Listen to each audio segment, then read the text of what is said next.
Naturingang comfort room. Pero may mga pagkakataong tila nagdudulot pa ito ng discomfort sa mga trans individual.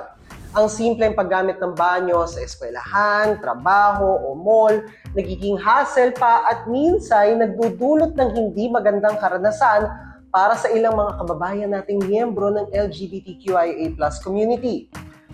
Why does restroom access matter for trans people?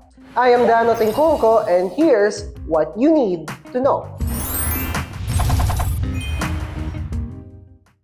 Throwback muna tayo to August 2019. Si Gretchen Diaz na isang trans woman, hinarang at hindi pinayagang gumamit ng women's restroom sa isang mall sa Cubao. Kumalat agad ang video ng insidente. Marami ang nagprotesta at ang iisang panawagan, ipasa na ang Sexual Orientation and Gender Identity and Expression Equality o SOGI Equality Bill. Yung discrimination within the bathroom or within the restrooms do exist and mistreatment can happen, and that's why it's so important to have such policies in place para hindi mangyari yung ganun. Unfortunately, policies are not yet as established, kaya ganun pa rin yung nangyayari. Takot at diskriminasyon ang nagtutulak sa ilang trans people na iwasan ang public restrooms. Yung maliit na espasyong inaasahan sana nilang maging safe space, and not so safe space pa rin ba ngayon? Ang comfort rooms nandyan to give us relief or comfort. Di ba? Kailangan natin siya kasi pag meron na tayong conference tapos may break, ang tawag ay biological break kasi lahat tayo kailangan gumamit niyan. At dahil doon sa kawalan ng access, naaapektuhan yung well-being ng mga tao. I know of people na hindi mo naiinom ng tubig kung sila ay papasok sa trabaho o pupunta sa eskwela precisely because ayaw nilang mag-restroom kung nasaan sila because they do not feel safe.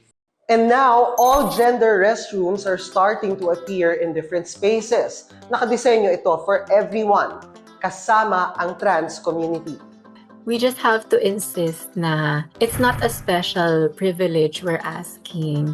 Hindi naman tayo nag-a-ask for more than what is available. If ayaw nyo kaming bigyan ng access to the kind of restrooms that we feel most comfortable in, and then siguro that all gender restroom will be beneficial for everyone. I think magandang din yun, initiative, kasi it doesn't only serve the LGBT people, but actually anyone, kaya siya all gender restroom. Anyone can use it. It's a private space, regardless of how you present yourself, however you express yourself. Pwede mo siyang gamitin and mas open.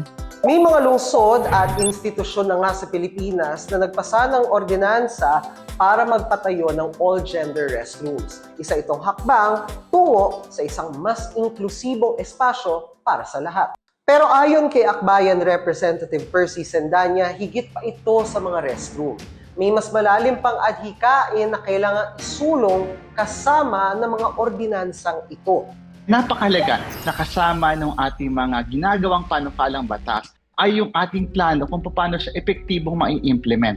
Halimbawa, yung usapin ng gender-neutral restrooms, di ba? Mayroon bang kasamang edukasyon ito para sa mga tao na sa ganun, mas maging madulas yung pagtanggap. Kasi itong usapin ng restroom, hindi ito isang simple structural issue lamang. Yes, kailangan ng engineering solution, pero mas mahalaga yung consciousness raising. Dagdag din daw sa hamon ang kawalan ng pambansang batas na magpapatibay pa sana sa mga umiiral na ordinansa at magbibigay ng dagdag na proteksyon sa trans community laban sa diskriminasyon. Mahigit 2 dekada na ang nakalilipas, pending pa rin ang SOGI Equality Bill na magpoprotekta sana laban sa diskriminasyon base sa sexual orientation, gender identity at expression ng isang tao.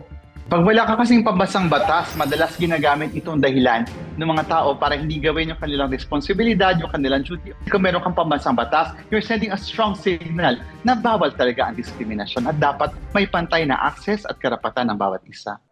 Maraming nagsasabi na tanggap naman ng mga LGBTQIA+ dahil sa mga nakikita nilang personalidad sa media.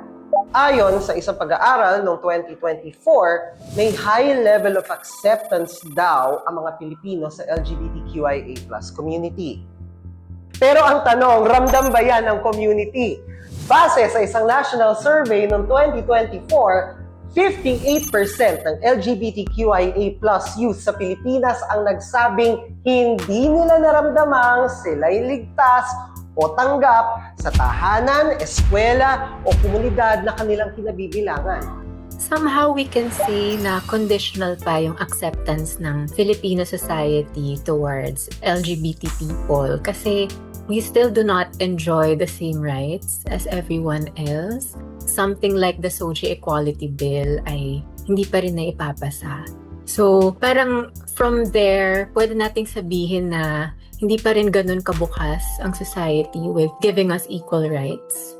Sinasabi nila na tayo daw ay tanggap ng lipunan. Ang sagot ko dyan ay hindi ito totoo.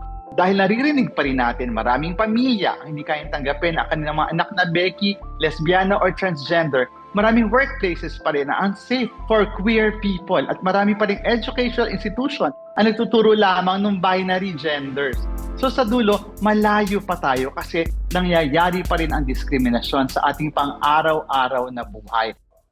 Inclusivity ba kamo? Eh di dapat merong matatag na batas, merong malawak na pangunawa ang publiko, at merong praktikal na solusyon sa infrastruktura. The more we talk about our experiences, the more naman naiintindihan yung mga struggles natin, yung mga pinagdadaanan natin. And sa marami namang mga nakausap na natin during our seminars, our workshops, or even our events, nagiging bukas naman sila. Kasi tao to tao lang naman to kwentong tao na kayang intindihin ng kapwa-tao. Ang hamon ko nga sa mga tao at kumpanya at organisasyon na nagdidiwang ng Pride Month, baka dapat may kasama itong actual policy and program changes to encourage yung totoong diversity, equity at inclusion. Kasi sa totoo lamang, yung usapin ng restroom para sa transgender women, isa lang yan sa maraming isyong kinakaharap ng mga kapatid nating LGBTQIA. Hindi sapat na bumati lang ng Happy Pride.